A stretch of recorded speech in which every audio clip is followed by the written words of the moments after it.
OIC کے اندر اتنی زیادہ رکاوٹیں، اتنے زیادہ اختلافات ہیں کہ اس پر کنٹرول کرنا مشکل ہے. کچھ تو فرقہ وارانہ بنیاد پر تقسیم ہے کہ ایران جو ہے اور سعودی عرب جو ہے ان کا آپس میں ان کی دوستی نہیں ہوتی، ان کے اندر اتنی اختلافات ہیں، اتنے ان کے شکوک و شبہات ایک دوسرے کے بارے میں، اور ہسٹری بھی ہے دونوں کی ایک دوسرے کے بارے میں کہ وہ کسی طرح ایک دوسرے پر ٹرسٹ کرنے کو تیار نہیں ہے. پھر دوسری بات یہ ہے کہ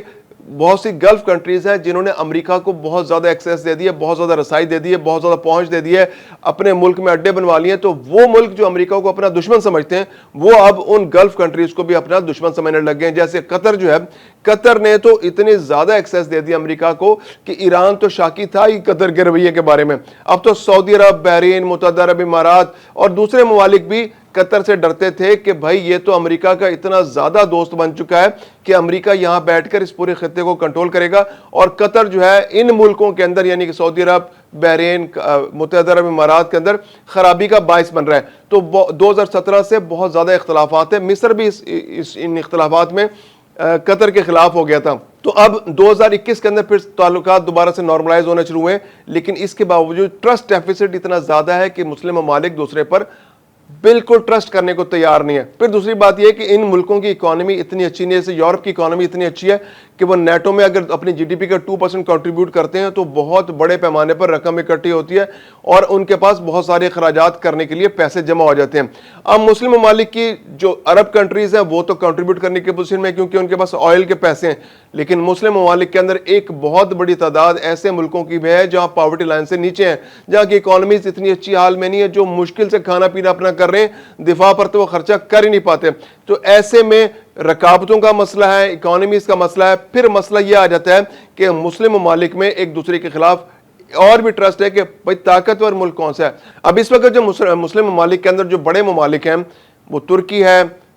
پاکستان ہے، مصر ہے، سعودی عرب ہے یا ایران ہے. یہ وہ ممالک ہیں جن کی بڑی آرگنائز فوجیں ہیں. ایران تو اب چونکہ جنگ کے بعد وہ بھی برے حالات کا شکار ہے، اسرائیل کے بعد جنگ کے بعد اس کی فوج کی وہ صورتحال نہیں جو جنگ سے پہلے تھی. تو ترکی، مصر،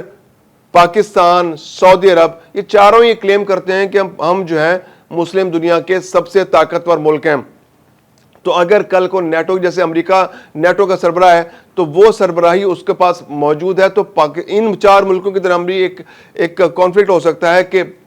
جو مسلم ممالک کا نیٹو بننا ہے، جو مسلم ممالک کا دفاعی اتحاد بننا ہے، اس کی سربراہی کس ملک کے پاس آئے گی.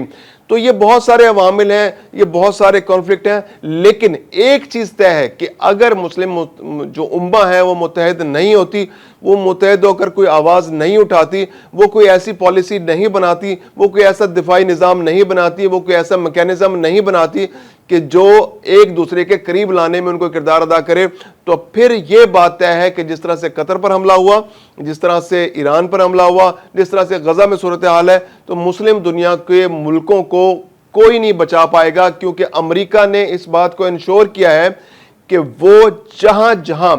جس ملک میں اس کے اڈے موجود ہیں، تو اگر اسرائیل وہاں پر حملہ کرتا ہے وہ نہ صرف اس بات کو انشور کرتا ہے کہ وہاں پر اسرائیل کا حملہ کامیاب ہو اور جو دفاعی نظام اور فوجی اڈے وہاں موجود ہیں وہ بھی غیر مؤثر ہو جائیں اور اس وقت اسرائیل کے حملے کے درمیان کوئی رکاوٹ نہ بنے. جیسے قطر کے اندر امریکی اڈا موجود ہے، قطر پر اسرائیل نے حملہ کیا تو امریکہ نے انشور کیا کہ نہ صرف اسرائیل حفاظت سے وہاں پر آئے، حملہ کرے اور چلا جائے، بلکہ یہ بھی انشور کیا کہ دفاع میں جو قطر نے جو اس کا دفاع کرنا تھا، اپنا دفاع کرنا تھا اور جوابی حملہ کرنا تھا، تو وہ بھی وہاں سے دفاعی حملہ نہ کر سکے. ایئر ڈیفنس سسٹم بھی غیر مؤثر ہو گیا. اب یہی صورتحال جو ہے وہ سعودی عرب کے بھی ہے، یہی صورتحال متحدہ عرب امارات کی بھی ہے. جہاں جہاں فوجی پریزنس ہے امریکہ کی، وہ طے ہے کہ اگر وہاں پر اسرائیل حملہ کرتا ہے تو وہ ملک جواب دینے کی پوزیشن میں نہیں ہے. زیادہ سے زیادہ یہ ہوگا کہ وہ جا کر امریکہ سے شکایت لگائیں گے، امریکہ تھوڑی سی ناراضگی کا اظہار کرے گا، اسرائیل سے کہے گا یار تم نے کیا کیا. اور اندر خانے یہ جتنے حملے ہو رہے ہیں اسرائیل کے، یہ مسلم دنیا پر بھی واضح ہیں، ہر ملک کو معلوم ہے کہ اسرائیل جو ہے امریکہ کے کہنے پر ان مسلم ممالک پر حملے کر رہا ہے اور یہ آخری حملہ نہیں ہے اور یہ حملے آنے والے دنوں میں بڑھتے چلے جائیں گے. تو ایسے میں اقوام متحدہ کا ایک پلیٹ فارم بچتا ہے کہ مسلم ممالک اقوام متحدہ میں چلے جائیں، تو اقوام متحدہ بھی امریکہ کی مٹھی میں ہے. وہاں بھی اگر کوئی قرارداد سلامتی کونسل میں آتی ہے تو وہ امریکہ ویٹو کر دے گا اور اسرائیل کا کوئی بال بیکا نہیں کر سکے گا۔ تو ایسے میں مسلم ممالک کے پاس صرف ایک اور ایک صورت بچتی ہے کہ وہ متحد ہو جائیں، وہ اپنا نیٹو کی طرز پر کوئی اتحاد بنائیں اور وہ اتحاد کے ذریعے اپنا دفاع کریں۔ ایک ملک پر حملہ باقی تمام مسلم امہ پر حملہ کنسیڈر ہو، اور یہی اسلام کی تعلیمات بھی ہیں کہ جب ایک مسلمان پر کوئی تکلیف پہنچتی ہے تو پوری امت اس تکلیف کو محسوس کرتی ہے، اور اس کی مثال ایسے ہی ہے